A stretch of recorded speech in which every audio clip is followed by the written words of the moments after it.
Monsieur Ibrahim avait toujours été vieux, unanimement.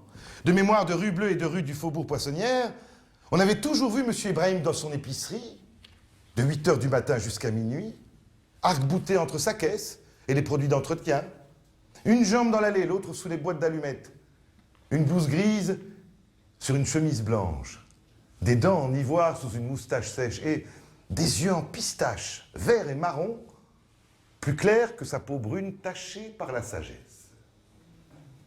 Car M. Ibrahim, de la vie générale, passait pour un sage. Sans doute parce qu'il était depuis, pouf, au moins 40 ans, l'arabe d'une rue juive. Sans doute parce qu'il souriait beaucoup et parlait peu. Sans doute parce qu'il semblait échapper à l'agitation ordinaire des mortels. Surtout des mortels parisiens, ne bougeant jamais, telle une branche greffée à son tabouret, ne rangeant jamais son étal devant qui que ce soit et disparaissant, on ne sait où, entre minuit et 8 h du matin. Tous les jours, donc, je faisais les courses et les repas. Je n'achetais que des boîtes de conserve. Si je les achetais tous les jours, c'était pas pour qu'elles soient fraîches, non. Mais parce que mon père, il me laissait l'argent que pour une journée. Et puis, c'était plus facile à cuisiner. Lorsque je me suis mis à voler mon père pour le punir de m'avoir soupçonné, je me suis mis aussi à voler M. Ibrahim. J'avais un peu honte.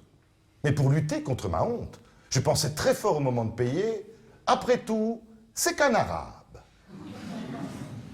Tous les jours, je fixais les yeux de M. Ibrahim et ça me donnait du courage. Après tout, c'est qu'un arabe.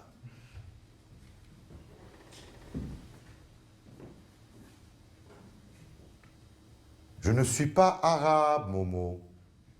Je viens du Croissant d'Or. J'ai ramassé mes commissions et suis sorti groggy dans la rue. Monsieur Ibrahim m'entendait penser. Et donc, s'il m'entendait penser, il savait peut-être aussi que je l'escroquais. Le lendemain, je ne dérobais aucune boîte, mais lui demandais « C'est quoi le Croissant d'Or ?» J'avoue que toute la nuit, j'avais imaginé Monsieur Ibrahim assis sur la pointe d'un croissant d'or et volant dans un ciel étoilé. Cela désigne une région qui va de l'Anatolie à la Perse. Momo. Le lendemain, j'ajoutais en sortant mon porte-monnaie, « Je m'appelle pas Momo, mais Moïse. » Le lendemain, c'est lui qui ajouta, « Je sais que tu t'appelles Moïse. C'est bien pour ça que je t'appelle Momo. C'est moins impressionnant. » Le lendemain, en comptant mes centimes, « Qu'est-ce que ça peut vous faire à vous, Moïse, c'est juif, c'est pas arabe. » Je ne suis pas arabe, Momo. Je suis musulman. Alors pourquoi tout le monde dit que vous êtes l'arabe de la rue si vous n'êtes pas arabe? Arabe, Momo, ça veut dire ouvert de 8 h du matin jusqu'à minuit et même le dimanche dans l'épicerie. Ainsi allait la conversation. Une phrase par jour. Nous avions le temps. Lui parce qu'il était vieux et moi parce que j'étais jeune. Et un jour sur deux, je lui volais une boîte de conserve. Je crois que nous aurions mis 1 an ou 2 à faire une conversation d'1 heure si nous n'avions pas rencontré Brigitte Bardot.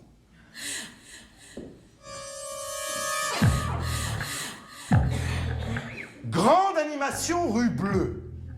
La circulation est arrêtée, la rue bloquée, on tourne un film. Tout ce qui est un sexe, rue Bleue, rue Papillon et Faubourg Poissonnière est en alerte.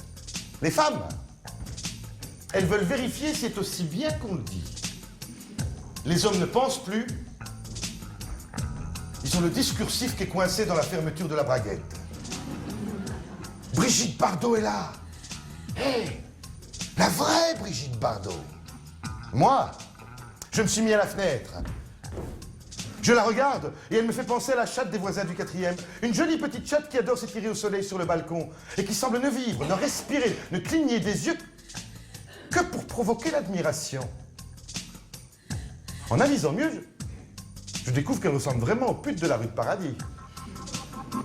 Sans m'apercevoir en fait que ce sont les putes de la rue de Paradis qui se déguisent en Brigitte Bardot pour attirer le client. Enfin, au comble de la stupeur, je m'aperçois que M. Ibrahim est sorti sur le pas de la porte. Pour la première fois, depuis que j'existe du moins, il il a quitté son tabouret. Après avoir observé le petit animal Bardot s'ébrouer devant la caméra, je songe à la belle blonde qui possède mon ours en peluche. Et je décide de descendre chez Monsieur Ibrahim et de profiter de son inattention pour lui escamoter quelques boîtes de conserve.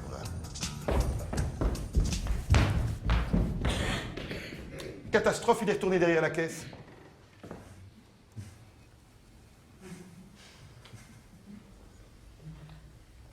Ses yeux rigolent en contemplant la Bardot par-dessus les savons et les pinces à linge. J'ai jamais vu comme ça. Hein. Vous êtes marié, Monsieur Ibrahim? Oui. Bien sûr que je suis marié. À ce moment-là, j'aurais pu jurer que Monsieur Ibrahim n'était pas aussi vieux que tout le monde le croyait. Monsieur Ibrahim, imaginez que vous êtes sur un bateau avec votre femme et Brigitte Bardot. Votre bateau coule, qu'est-ce que vous faites?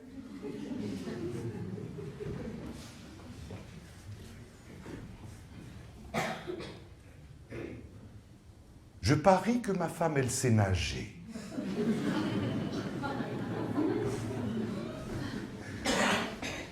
J'ai jamais vu des yeux rigoler comme ça.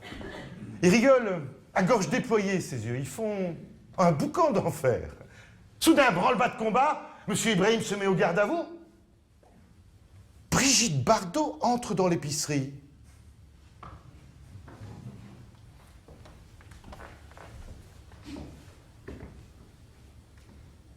Bonjour, monsieur. Est-ce que vous auriez de l'eau, s'il vous plaît? Mais certainement, mademoiselle. Et là, l'inimaginable arrive.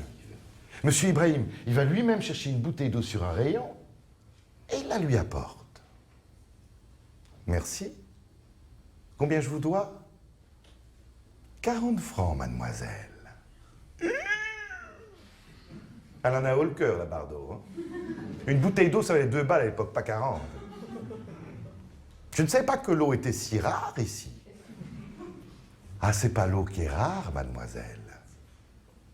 Ce sont les vraies stars. Il a dit ça avec un tel charme, avec un sourire tellement irrésistible que Brigitte Bardot, elle rougit légèrement, elle sort ses 40 francs et elle s'en va. J'en reviens pas. Tout de même, monsieur Ibrahim, vous avez un de ces culots? Eh, mon petit Momo, il faut bien que je me rembourse toutes les boîtes que tu me chouras.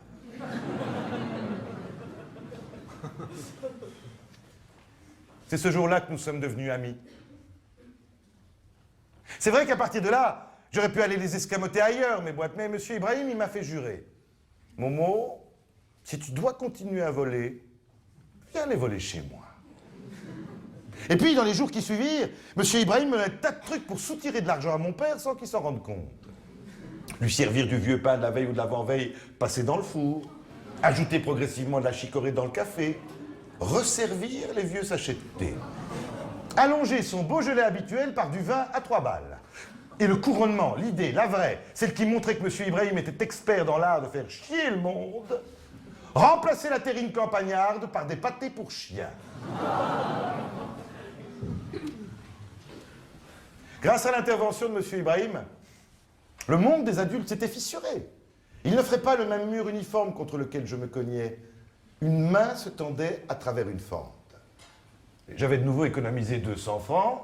J'allais pouvoir me reprouver que j'étais un homme. Rue de Paradis, je marchais droit vers la nouvelle propriétaire de mon ours. J'ai apporté un coquillage qu'on m'avait offert. Un vrai coquillage qui venait de la mer. De la vraie mer. La fille me fit un sourire. À ce moment-là, surgir de l'allée un homme qui courait comme un rat, puis une pute qui le poursuivait en hurlant « Au voleur, mon sac, mon sac, mon sac, au voleur !» Sans hésiter une seconde, j'ai tendu ma jambe en avant. Le voleur s'est allé quelques mètres plus loin. J'ai bondi sur lui. Alors le voleur m'a regardé. Il a vu que j'étais qu'un môme. Il a souri, prêt à me flanquer une raclée. Mais comme la fille a déboulé en hurlant toujours plus fort, le voleur s'est ramassé sur ses jambes et il a décampé. Heureusement, les cris de la putain m'avaient servi de muscle. Elle s'est approchée chancelante sur ses hauts talons.